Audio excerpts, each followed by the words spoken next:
This is the Phillies Postcast, your instant game reaction for the Philadelphia Phillies. Part of the Locked On Podcast Network. Your team every day. Welcome to the show, everybody. This is Locked On Phillies Postcast on the Locked On Phillies YouTube channel. My name is Mark Farzetta. It's great to have you along for the ride. Connor Thomas has you covered each and every day for your Locked On Phillies daily podcast. I got you covered for these glorious little postcasts that we do. And, man, let me tell you what fun it is to watch this Phillies team. Oh, baby, wow, much fun we're having right now watching this Phillies team. And, I got to acknowledge something great that the Phillies are doing. This is amazing, actually. I'm almost impressed by it, actually. A lot of people say don't peak too soon, can't peak too early. I believe I've even said don't peak too early. I'd like to congratulate the Philadelphia Phillies on doing such a bang-up, damn near perfect job of not peaking too early. And, in a series against the New York Mets, a team that, let's call it what it was, bent you over and spanked you last year in the playoffs, you would think there'd be a little bit of a grudge match here. You would think there'd be a little get right about the Phillies, and none. Haven't seen it. And especially not from the bigger name players. And I'll point to even Trey Turner and Bryce Harper last night in the ninth inning when the Phillies were actually, somehow a defibrillator was brought out and all of a sudden clear. And then all of a sudden it was a one-run ball game. Trey Turner goes down swinging at a fastball. Bryce Harper goes golfing, fishing, whatever you want to call it, on 3 straight sliders in the dirt. And there was really no cure for the Phillies there. And those are your bigger name players coming up in the top of the ninth inning to try to win you a ball game. At that point, it was a one-run game, and they looked like they just didn't want to be there in the moment. Then you get to today. You know what? Credit to Joe Ross, which is something I never thought I'd say. Credit to Joe Ross, who gave you 3 scoreless innings, and certainly in a game where you thought maybe Joe Ross is actually going to give you those 3 innings of scoreless baseball. Just maybe the Phillies bats would come around and be inspired when your starting pitcher had to leave the game after throwing 58 pitches through just 2 innings of work. He has to leave the game early due to what was later announced as left forearm soreness. He'll be further evaluated. Cristopher Sanchez will be. You would think, all right, boys, let's get it going here. We don't have our starter who's been the stopper for us. We're going to do something big. Instead, 2 for 7 with runners in scoring position, which actually isn't terrible by their standard, and 9 runners left on base. 3 or 4 innings to get the leadoff runner on, and they wet the bed. Lifeless Phillies team. Orion Kerkerking. I don't know, dude. I don't know what the problem is, but dear Lord, he is horrible. Absolutely terrible. For Joe Ross to outperform you, in any case, awful. Of course, in his last outing, he goes out there after the great effort by Jesus Luzardo against the Marlins in the final game of that series. You figured you could, get the brooms out for that series, and Orion Kerkerking gives it the big bomb to Sanoha, means goodbye, and then he comes into this game, game 2, and promptly gets shelled. How do you trust this guy? How do you trust anybody in the bullpen at this point? I am shocked, flat out shocked. And it takes a lot to shock me that Joe Ross came in the 3rd inning and tossed 3 scoreless. That is, if you just look at the numbers real quick for Joe Ross, just look at this. 3 strikeouts, only give up 1 hit, 51 pitches. That's your ace, kids. That's your ace. If your bullpen, here's another thing for you. This is a fun little thing that might melt your brain. If your bullpen essentially gives you a quality start, you should probably win that game. They didn't win that game. That was god-awful.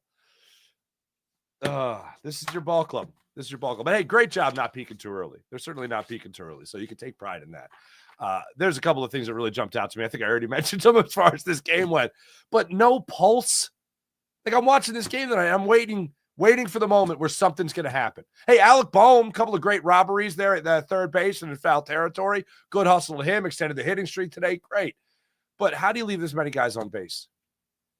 9 against a team like the New York Mets. Making Griffin Canning look like all of a sudden he's Nolan Ryan out there. Absolutely terrible. And really, in moments like this, you got to call upon the big bats. And it's not like the Phillies were god-awful tonight as far as their offense went. I mean, they must have, I think it was 8 or 9 hits throughout the ball game tonight, which is a great thing for them. In total, 8 hits tonight. They worked 4 walks. Come on. And all they're able to squeeze out of that is 1 run. Johan Rojas provided you with your lone RBI. I'm going to be a little negative tonight. And I don't even think it's negative as much as it is just acknowledging the truth about this Phillies ball club. It's terrible. Like, this is an embarrassing. I get, hey, look, okay, you don't sweep the Marlins. Okay, it can happen, all right? But to come out against the Mets and for, 15 innings? 17 innings, actually. 17 innings look like you got nothing as far as the offense goes. That's embarrassing. For the Mets to absolutely spank you last year and to come into this series lifeless is awful. No excuses. No excuses whatsoever for this Phillies ball club. And by the way, speaking of excuses, let me just reference last night's game for a second here. When it comes to what Rob Thompson had to say about Aaron Nola after the game, gotta wait till it's warm. What again? Topper and his classic, way too laid back for the moment. Imagine telling Topper your car just got stolen. And he's like, or his car just got stolen. He's like, all right, well, sometimes cars get stolen. No, I'm not referencing A.J. Brown. But anyway, Tinker Topper last night after the game, after Aaron Nola just got shellacked. Well, no, I mean, six innings, 2 runs, and then that 1/3 of an inning, I got charged for 2 more on the 3-run home run. But ultimately, he was lucky that was the only spot, as we discussed at length last night. But Rob Thompson after the game, we'll just wait till it gets warm. Wait till it gets warm. I'm sorry. Does Aaron Nola not get paid when it's cold? Is he just interning when it's sub 75 degrees? Is he just a pitching intern for the Phils? Or he is a guy that's got a 7-year deal at big money that's paid to perform, actually paid to be not a 3, not a 4, not a 5. He is paid to be a 1A to Zach Wheeler, essentially. Oh, yeah, we'll just wait till the weather. We'll just wait till the weather gets a little warm, and then all of a sudden Aaron Nola will be great. Really? That's what we're going with here. Weather. This is fun. We're having fun watching the Phillies right now. We're having fun. As far as this game, I don't know what the excuse is going to be from Rob Thompson. I'm sure after the game he'll get asked about Cristopher Sanchez and the 58 pitches that he threw through the 2 innings of work that he was out there. He did look off. There was one particular play. It was I think it was a 2-2 pitch. He threw the changeup. It went well outside of the plate, and JT Realmuto had all of a sudden adjust to get to the outside to make that catch. And when I mean outside, I mean it was like 2 feet outside. And he makes the catch, and his head snaps back around to kind of look at Cristopher Sanchez like, you okay, bro? And at that moment, I went, we're going to have a problem tonight. If he's not controlling that changeup. Look, what he did a start ago with the 12 strikeouts is unbelievable, right? Unbelievable. But it was because he had mastered his control of the changeup in that game. For him to replicate that, I wasn't expecting him to do it in this start. I was expecting him to be able to control it, but not master it in this one. Very rare you can master it like that in back-to-back starts, and he wasn't able to do it today. I wasn't expecting him to lose all feel for it, and now he leaves the game with left forearm soreness. So that's where we're at right now. A couple of specific things we'll get into from today's game. Again, this one was a real rough one. Had a real bad feeling about this one. Bryson Stott led off the game with a single. So you got a leadoff base runner on. Kyle Schwarber got you a 2-out single. So all of a sudden you got runners on first and third with 2 outs. Nick Castellanos flies out to center field. All right. You would like some first inning runs here for Cristopher Sanchez. Didn't happen. Sanchez then unfortunately gives up the RBI double to Vientos, to make it a 1-0 game and a 31-pitch first inning, including an 8-pitch at bat to Vientos. So then top of the second inning rolls around. Johan Rojas comes up first and third, 1 out. He delivers, jumps on a first pitch slider that stayed up just enough in the zone. Put a good swing on it, put it into center field for the RBI single. So I'd love to see that for him. But then Stott rolled over on one back to Canning, and then Turner ended up grounding out to third.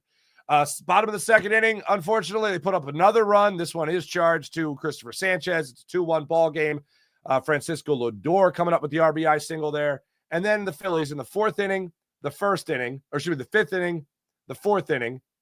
I feel like there was one more Yeah, the 8th inning. Leadoff runner is on base and nothing doing.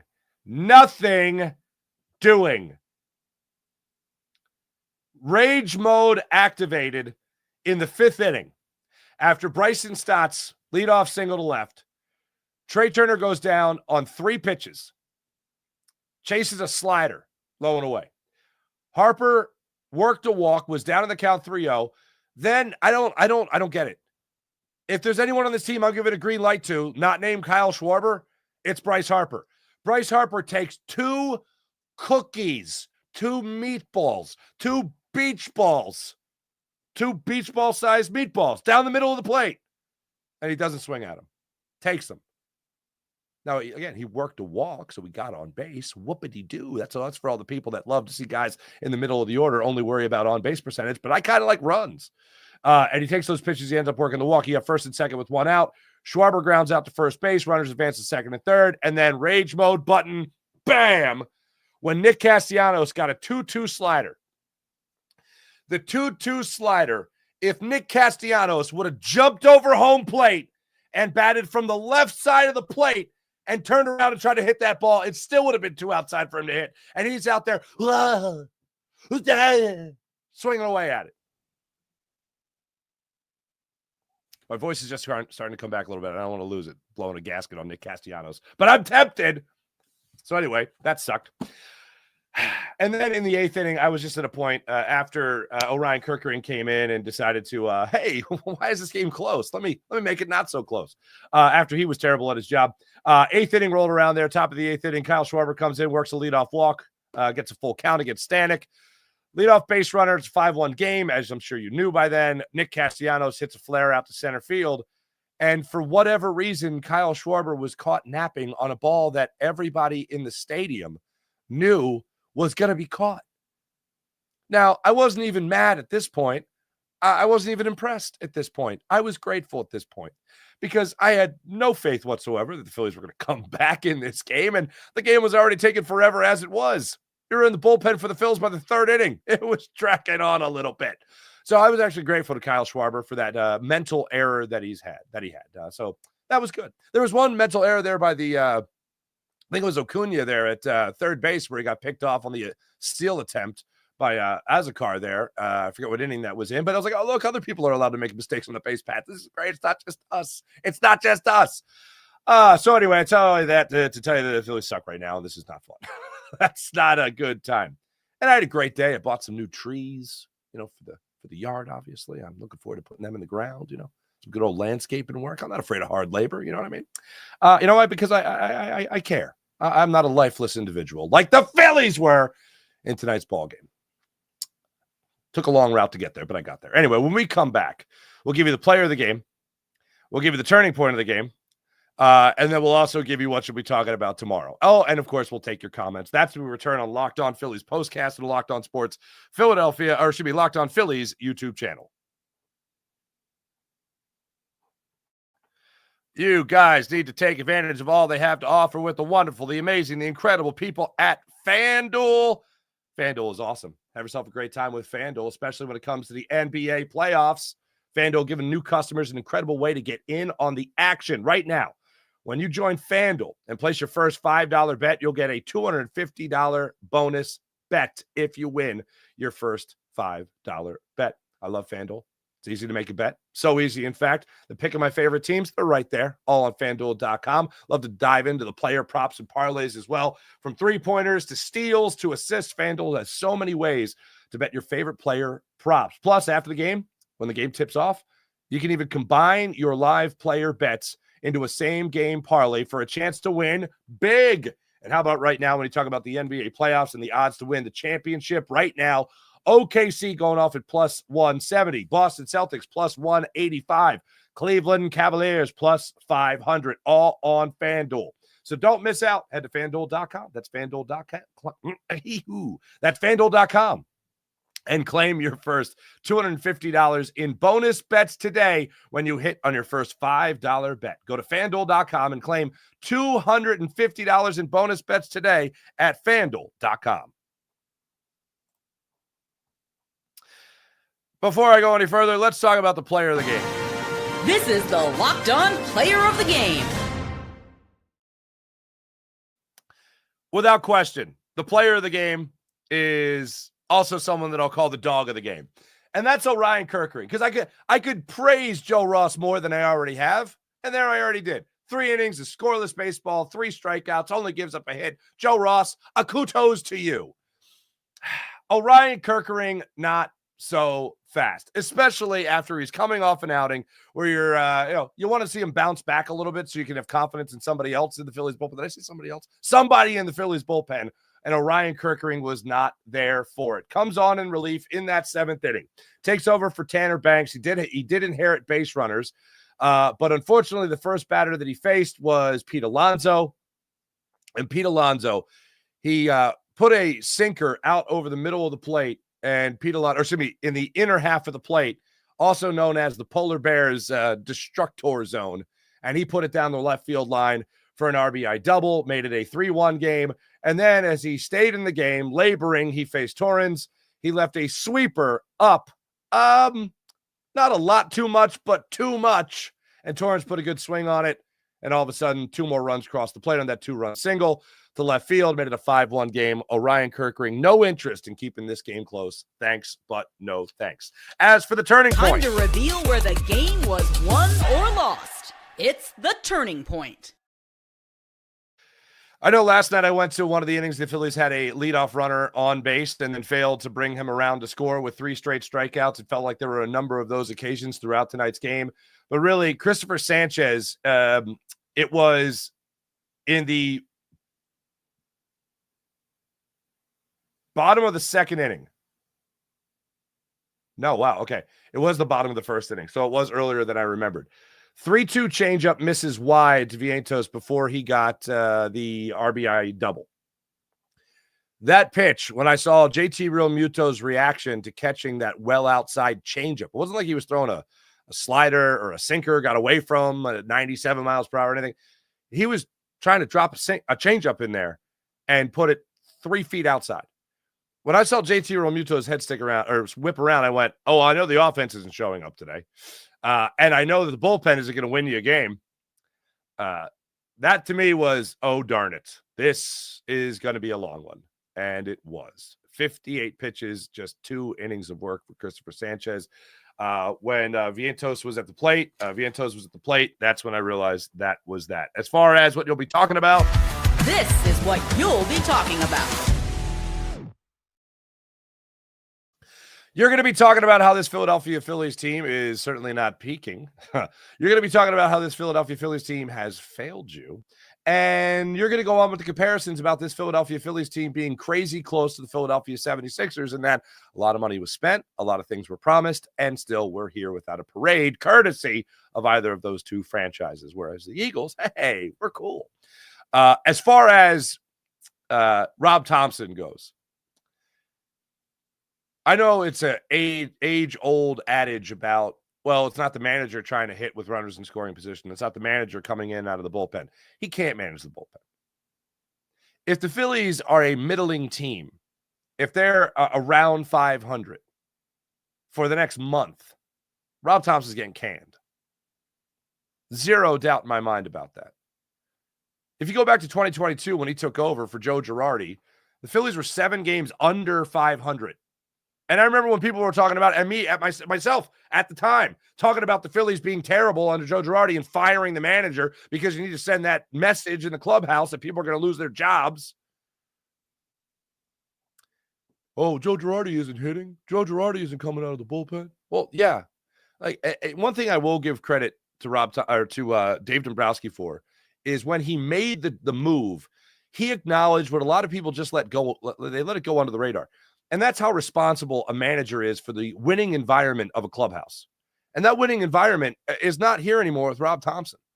And consistently, even if they say a little bit above 500, you're really going to take Rob Thompson into the playoffs with you again on a team that has done nothing but regress over the last 3 years now?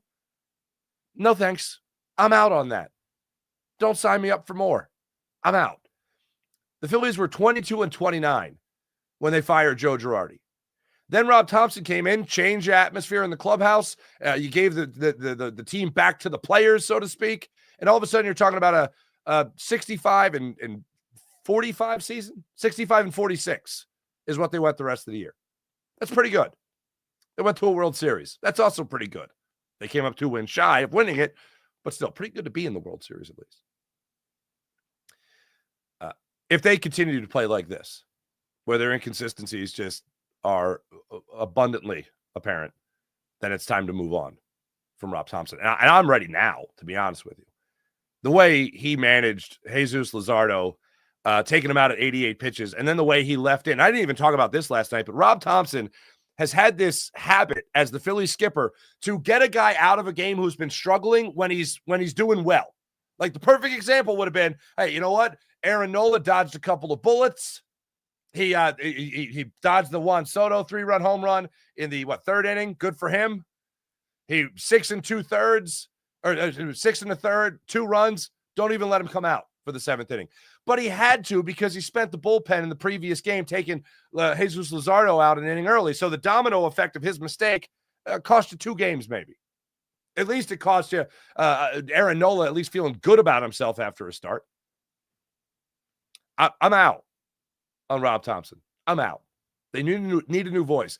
If that's Calitri, their bench coach, I doubt it. Maybe it's finally time to see Dusty Wathan take the reins. I'm out on Rob Thompson. I'm out. Do you go for another name and Joe Girardi, like Joe Girardi type? I doubt it. I think they go with somebody in-house. But, man, it is just beyond frustrating watching this team play right now. Let's get into what you guys are talking about. I'll try to get through this quick with you guys. My apologies. Morgan Landy, hello. I'm glad the team showed up today. That's funny. No paraphrase, Jack Nicholson. This team needs an enema. Thank you, Ken. Tommy Schwarb's making 8U baseball mistakes on the base running. But, again, thank you, Kyle Schwarber. Ending the game sooner. Jess Patrick, 2. Rojas drives in the Phillies' only run, and we have 9 men left on base. How much fun is this? Not cool, right? Sir Sketch, as we used to say back in the 90s, this team stinks on ice. Rojas looking pretty competent at the plate lately. Yeah, I would agree with that, Sir Sketchable. Evelyn, Evelyn. Oh, for you to have nothing, Evelyn, your heart must be crushed by this Phillies squad. And while I'm at it, Evelyn, while I have you, I don't even give a damn if the Phillies win this game. Like, I'm going to be rooting for the Mets tomorrow. I'm going to be rooting for the New York Mets. I'm not going to be a Mets fan. I'm not just going to be rooting for the Phillies to lose. I'm going to root for the Phillies to get blown out like 10-0. That's what I'm going to root for. At this point, because I don't think they're not doing it with Rob Thompson. It ain't happening. So the faster we move on, the faster we actually start on the solution. So, hey, Mets, do your worst. Hey, or do your best. Cubs, sorry for an slip. Cubs, hey, sing that song that you sing after every win. That is just wild that a whole city sings that song. Well, half a city sings that song. It's amazing. Anyway, Graham Francis, just blah, blah. I have blah, blah words tonight. Graham, I feel you. Noah Cook, painful. I hear you. Jason, Topper, Long, Caleb, and What? I think you mean fire them all. All I care about is Sanchez's health, says Crazy. I do have an update. Todd Zlecki, MLB.com, just posted this. Cristopher Sanchez said, based on initial exams, he's confident his forearm soreness isn't serious, although he said he's never experienced anything like this in a game before. Rob Thompson said they could rework the rotation next week to give Sanchez extra rest. So yeah, let's do that. Because I think what's the most likely, the most likely is dead arm. And John Kruk talked about that. I've talked to pitchers plenty about dead arm. But the soreness is what's kind of different in that. Dead arm is dead arm. You just don't have it. Soreness is you feel pain in that, and as to why you don't have it. So that's a little interesting for me. Christopher Michael, so much for us thinking the offense was coming to life. Yeah, so much for that. Buddy Christ, hello. Jeremy, NL West is stacked. We ain't going anywhere this year. Henry W., you can't put lipstick on a pig, and it's still a pig. That's how it feels watching this. Maybe trying to uppercut swing home run every time. Maybe not a good idea. I agree with you there, Ross. Connor, ugh, I hate this team. Man, I am so upset. Cannot believe this offense after looking well this past weekend. Well, they played the Marlins. I mean, I'm not going to. And let's not. Are we? What's his name? Sandy Alcantara. Did that look like Sandy Alcantara to anybody? That didn't look like Sandy Alcantara. That was a kid in a really good Sandy Alcantara Halloween costume. Way too early for Halloween. That was not Sandy Alcantara. That was a terrible performance by him. Anton, go Mets. Good for you. Blah, blah, blah. Rest in peace in the Phillies chase rate, says Steve Cohen's wallet. Thank you. Player of the game, no one. No Manaea, no Alvarez, no McNeil, and still Phillies do nothing. Lindor, Soto, and Alonso clutch. Soto, Turner, and Harper average choke. Well, that's true, John, at least in this series. Middle Child Writing Workshop, great handle. Love it. If most of the pen sucks, what's a manager supposed to do? Not use them when you don't need them yet. That's what he's supposed to do. Perfect example again. Don't take out Jesus Luzardo when he's at 88 pitches and he's cruising. Don't do that. The only reason the Phillies struggled in that inning was because of the defense behind him, not because of him. I'm leaving him in that ball game to see how he does in the 8th. That's what I'm doing. And you know what else I'm doing? Then if I do that, and it probably works out, because again, Luzardo was doing fine. I don't have to bring in my bullpen, or I could have brought in my bullpen earlier for Aaron Nola on more rest. Maybe I have Matt Strahm in that situation instead of having to use him in extra innings. Again, domino effect of Tinker Topper tinkering. Thanks, everybody in the chat. You guys are wonderful, as per usual. And I know when the Phillies lose, we get a lot of Mets fans that watch the show. So welcome. Hey, best of luck tomorrow. I hope you guys win 10-0. And then what really matters in, like August and September, this Phillies team figures out how to play baseball again. That's what I'm going to cross my fingers for. Thanks for watching. Thanks for listening. This is Locked On Phillies postcast and a Locked On Sports, Locked On Phillies YouTube channel. I got you covered for each and every one of your postcasts. Connor Thomas has you covered for each and every one of your daily Phillies podcasts. So make sure you guys check that out. And also, don't forget that we do appreciate. Thank you for making Locked On Phillies postcast your first listen every day. And for your second listen, make sure you check out all new Locked On MLB Game Night, every game, every night, all season long. Get local analysis on a national scale. Find MLB Game Night on Locked On MLB on YouTube or wherever you listen to your podcasts. But Tommy, my mic was great today. Thank you. I kept an extra eye every time I hit one of the effects. I looked at my mic and made sure it was the right one. It didn't jump over for whatever dumb reason to something else. Technology is fun. Anyway, thanks everyone. You guys are wonderful as per usual. We'll be back with you guys tomorrow after the Mets beat the Phillies 10-0. That's that. All right. I'm losing my mind. See you guys later. Bye.